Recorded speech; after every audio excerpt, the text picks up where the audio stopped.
Hello guys, in today's video we're going to talk about how to fix WhatsApp images not downloading problem. So the answer is easy. Just go to the settings and then scroll down to the apps section. Then go to the search and search on WhatsApp. Then go to the storage, and here as you see you would find this clear cache option. Click on it.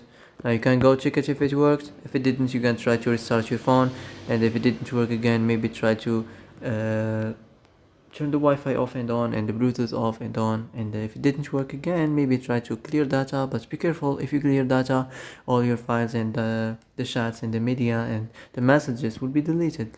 So be careful if you want to clear your data. So that's it for today's video. I hope this is the answer you've been looking for.